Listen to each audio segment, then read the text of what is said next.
Olá, queridas amigas, queridos irmãos, como é bom estarmos aqui mais uma vez para mais um capítulo do livro Nosso Lar, o Espírito da Letra, o programa que vai extraindo o conteúdo do livro Nosso Lar, capítulo por capítulo, para que você possa desfrutar não somente da história que André Luiz conta, mas também ter contato com as revelações que a letra esconde por debaixo. André Luiz informa muita coisa que quando a gente está com pressa ou está sem atenção, nós passamos por cima e não percebemos. Por isso, o programa Espírito da Letra vai hoje a um novo capítulo. Você viu na semana passada, nos programas anteriores, que André Luiz está trabalhando em horas extras, está atendendo os que chegaram do umbral naquela caravana, onde o amigo dele, Silveira, também veio. As descobertas que ele fez, você viu tudo isto. Quantas coisas novas André Luiz descobriu. Agora, o que acontece? Ele trabalhou a madrugada toda. No primeiro dia de trabalho, ele se ofereceu para trabalhar em horas extras, e era necessário. E quando amanhece, ele recebe a visita da mãe de Lísias, a dona Laura. O Tobias chega para lhe cumprimentar. Olha, foi muito bom você ter trabalhado, como foi bom. E isto fazendo com que ele se sentisse bastante tocado, bastante agradecido. Esta realidade, portanto, enaltece o seu espírito, a sua vontade de ser útil. Mas, quando ele recebe a visita de Dona Laura, ela diz para ele, olha, até o ministro Clarencio manda que eu te abrace em nome dele. Eu te acompanhei em espírito durante toda a noite.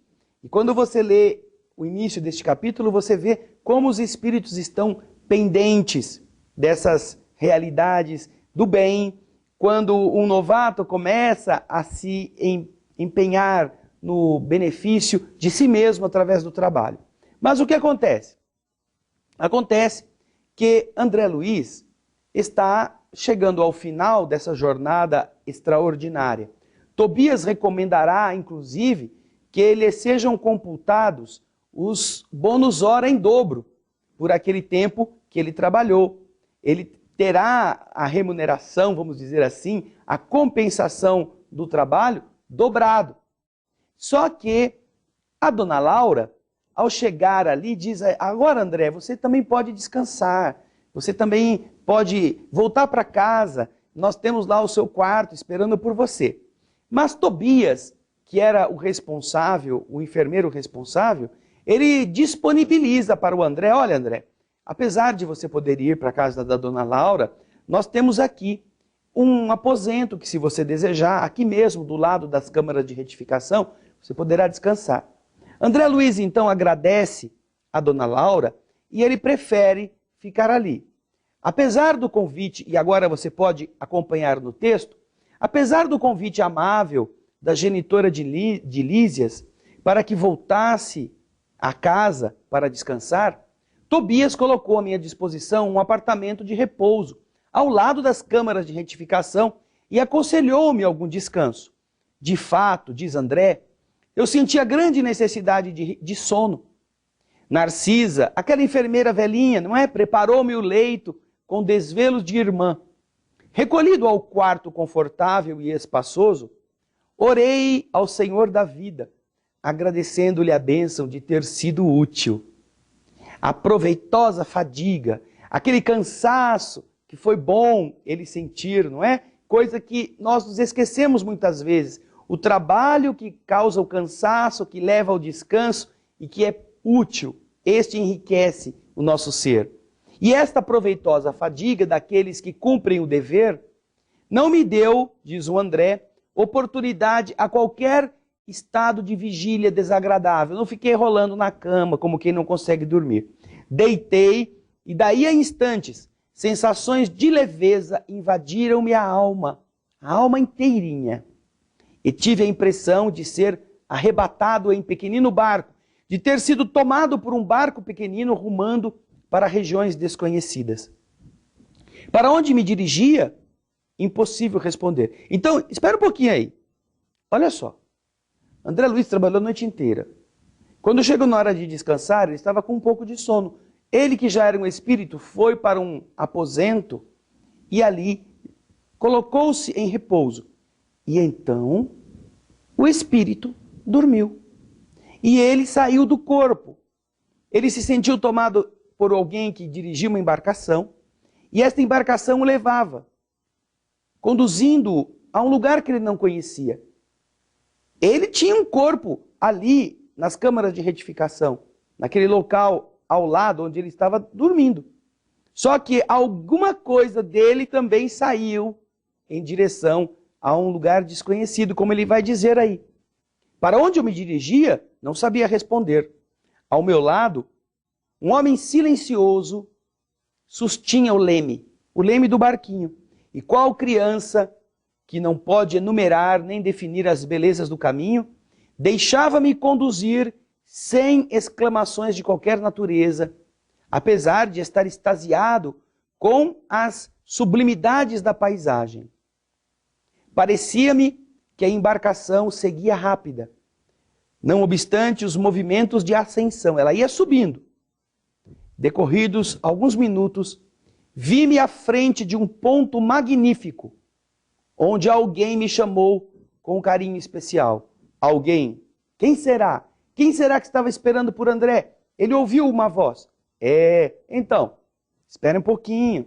Daqui a pouco nós voltamos para ver. Você acompanhará no próximo bloco essa surpresa do André Luiz, do espírito do André Luiz que está sonhando enquanto o seu espírito está dormindo nas câmaras de retificação. Fique conosco.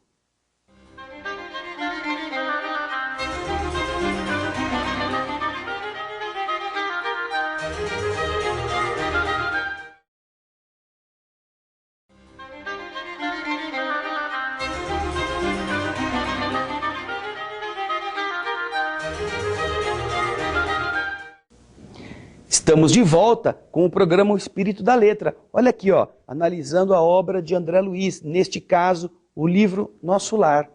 Você viu no bloco anterior, no capítulo 36, O Sonho, que André Luiz trabalhou bastante, trabalhou como nunca havia trabalhado, espiritualmente falando, e então foi descansar. Quando pôs a cabeça no travesseiro, o que aconteceu com ele? Já empacotou. Empacotou, um espírito empacotando o perispírito de André Luiz estava adormecido e alguma coisa do André Luiz desdobrou-se. Foi numa outra dimensão. Ele relata que ele entrou no barquinho, alguém dirigia esse barquinho suavemente por uma paisagem maravilhosa, mas na direção da subida. E de repente ele chega num lugar e ele escuta uma voz. Alguém chamava por ele.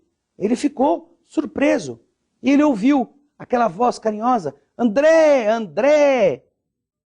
Desembarquei com a rapidez, com a ansiedade verdadeiramente infantil. Reconheceria aquela voz entre milhares. Num momento, abraçava a minha mãe, em transbordamentos de júbilo. Fui conduzido então por ela a um bosque prodigioso, onde as flores eram dotadas de singular propriedade. Vejam só,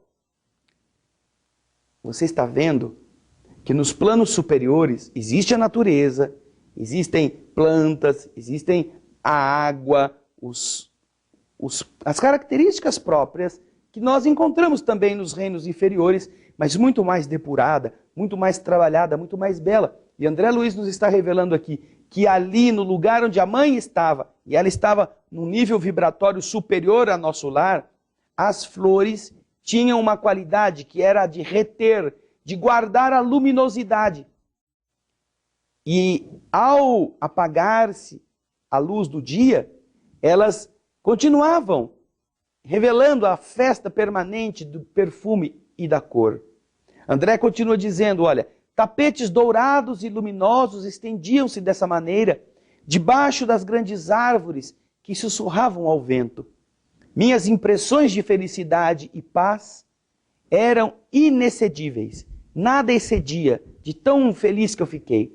O sonho não era propriamente como acontecia comigo na terra. Eu sabia perfeitamente que havia deixado o veículo inferior no apartamento das câmaras de retificação em nosso lar. E tinha a absoluta consciência daquela movimentação em plano diferente. Olha só que interessante. Às vezes você não sabe se sonhou, se tem um sonho confuso, você estava andando de carro, de repente virou uma melancia, a melancia caiu e saiu um monte de passarinho dentro, e de repente você estava debaixo do mar, você confunde uma coisa com a outra, não é? Às vezes diz que não sonhou, às vezes não sabe lembrar, não consegue ter uma lembrança nítida. André Luiz nos está dizendo que naquele sonho era fácil ele identificar que ele sabia que uma parte dele, um veículo que ele chama veículo inferior, mais grosseiro, estava nas câmaras de retificação. E outra parte tinha ido a um lugar superior. E ele tinha consciência, ele sabia tudo o que estava acontecendo. Não é essa coisa assim que você fica tumultuado, você não sabe dizer ao certo o que aconteceu. Meu Deus, será que eu sonhei? Será que foi ilusão? Será que foi a feijoada? Né? Não, nada disso. Ele tinha certeza do que estava acontecendo. Você já deve ter sonhado no sonho, não é? Você já deve ter tido experiências em que você está dormindo e no sonho está dormindo também, sonhando. Então, André Luiz está contando sobre isso. Minhas noções de espaço e tempo eram perfeitas, exatas. Continua ele dizendo no texto. A riqueza de emoções, por sua vez, afirmava-se cada vez mais intensa. Após dirigir-me sagrados incentivos espirituais, minha mãe esclareceu bondosamente. Olha, André, eu roguei muito a Jesus, pedi muito a Jesus, me desse a sublime satisfação de ter você ao meu lado, no teu primeiro dia de serviço útil. Como você vê, meu filho, o trabalho é tônico divino para o coração. Numerosos companheiros nossos, após deixarem a terra, ficam em atitudes contraproducentes, aguardando milagres que jamais se verificarão. Eles se reduzem desse modo e formosas capacidades que possuem se transformam simples expressões de parasitas.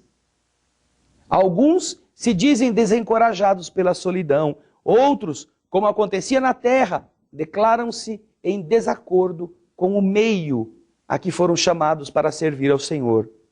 Ora, André, é indispensável converter toda a oportunidade da vida em motivo de atenção a Deus. Nos círculos inferiores, meu filho, o prato de sopa ao faminto, o bálsamo ao leproso, o gesto de amor ao desiludido são serviços divinos que nunca ficarão esquecidos, deslembrados na casa de nosso Pai. Aqui, deste lado, igualmente, o olhar de compreensão ao culpado, a promessa evangélica aos que vivem no desespero, a esperança ao aflito, constituem bênçãos de trabalho espiritual que o Senhor observa e registra a nosso favor. Ai, a fisionomia da minha mãe estava mais bela do que nunca. Seus olhos de Madonna pareciam irradiar luminosidade sublime. Suas mãos transmitiam-me, nos gestos de ternura, fluidos criadores de energias novas ao lado de caridosas emoções. O Evangelho de Jesus, meu André, continuou a dizer-me, minha mãe, com amor, lembra-nos que há maior alegria em dar do que em receber. Aprendamos a concretizar esse princípio no esforço de cada dia a que formos conduzidos pela nossa própria felicidade. Dá sempre, filho meu. Sobretudo, jamais esqueças de dar de ti mesmo, em tolerância construtiva, em amor fraternal e divina compreensão. A prática do bem exterior é um ensinamento e um apelo para que cheguemos à prática do bem interior. Já pensaram nisto? Quantas vezes nós estamos nos esforçando para dar coisas, esquecendo-nos de darmos-nos nas coisas. Então ficamos entregando comida sem sabor, roupa já usada sem ter sido lavada, sem pregarmos botão, geladeira quebrada, fogão sujo, que a gente se desfaz como se fosse lixo, mas converte isso em caridade. Isso não presta, isso não é nada em relação à caridade real. Mas no próximo bloco nós vamos entender mais algumas coisas muito nobres com a mãe de André Luiz. Fique conosco, daqui a pouquinho estaremos de volta.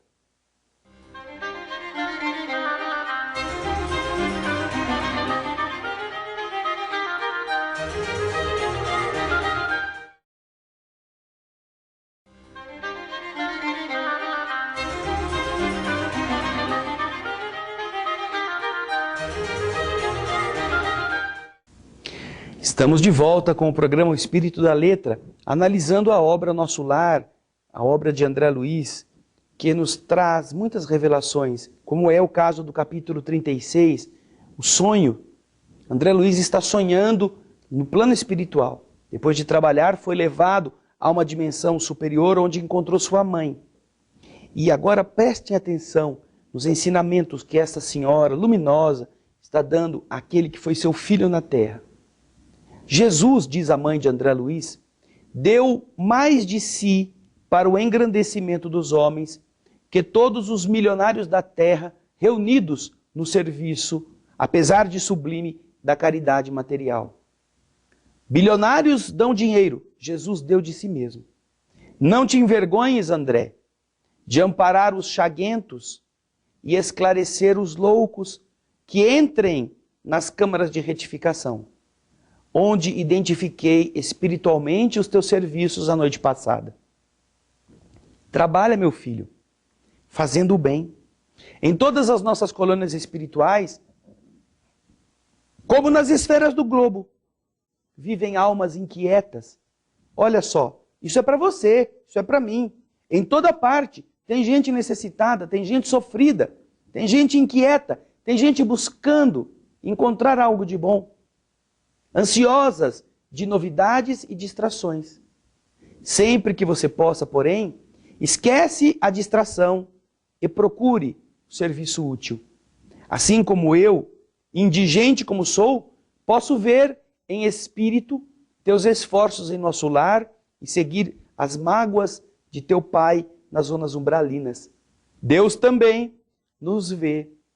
Tanto quanto eu vejo você, vejo seu pai, Deus nos vê e nos acompanha a todos, desde o mais lúcido embaixador de sua bondade aos últimos seres da criação, muito abaixo dos vermes da terra. Minha mãe fez uma pausa, que eu desejei aproveitar para dizer algumas coisas, mas não pude. Chorava de emoção, as lágrimas me embargavam a voz. André estava tocadíssimo com esta emoção de reencontrar a mãezinha. E então, ela compreendeu a minha situação e continuou dizendo: conhecemos aqui, na maioria das colônias espirituais, a remuneração de serviço do bônus hora. Nossa base de compensação une dois fatores essenciais. O bônus representa a possibilidade de receber alguma coisa de nossos irmãos em luta, ou de remunerar alguém que se encontre em nossas realizações. Mas o critério quanto ao valor da hora pertence exclusivamente a Deus. Na bonificação exterior, pode haver muitos erros de nossa personalidade falível, considerando nossa posição de criaturas em lutas de evolução, como acontece na Terra. Mas, no que diz respeito ao conteúdo espiritual da hora, há correspondência direta entre o servidor e as forças divinas da criação. É por isso, André, que nossas atividades experimentais, no progresso comum, a partir da Terra, sofrem contínuas modificações todos os dias. Tabelas, quadros, pagamentos são modalidades de experimentação dos administradores, a que o Senhor concedeu a oportunidade de cooperar nas obras divinas da vida, assim como concede à criatura o privilégio de ser pai ou mãe por algum tempo na Terra e nos outros mundos. Todo administrador sincero é cuidadoso dos serviços que lhe competem. Todo pai consciente está cheio de amor desvelado. Deus também, André, é administrador vigilante e pai devotadíssimo. A ninguém esquece e reserva-se o direito de entender-se com o trabalhador quanto ao verdadeiro proveito no tempo de serviço. Não é por trabalhar muito, por trabalhar de maneira animal, como uma besta de trabalho, que vai ser o mérito do indivíduo. Dependerá da sua ligação com a essência do que ele está fazendo, como ele está trabalhando. Toda a compensação exterior, diz a mãe de André Luiz, afeta a personalidade em experiência, mas todo valor de tempo interessa a personalidade interna, aquela que permanecerá sempre em nossos círculos de vida, em marcha para a glória de Deus. É por essa razão que o Altíssimo concede sabedoria ao que gasta tempo em aprender e dá mais vida e mais alegria aos que sabem renunciar. Aí André não se lembra de mais nada. Tão emocionado estava com os conselhos da mãe, que ele aconchegou-se aos seus braços e quando voltou a si, acordou novamente lá nas câmaras de retificação. Nem viu a viagem de volta. Quantos conceitos nobres! Podemos fazer muito, mas estaremos fazendo bem?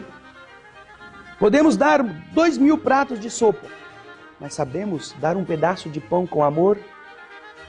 Seremos capazes de entender que não é o volume do serviço que é apenas o determinante para os conceitos espirituais a respeito do que somos.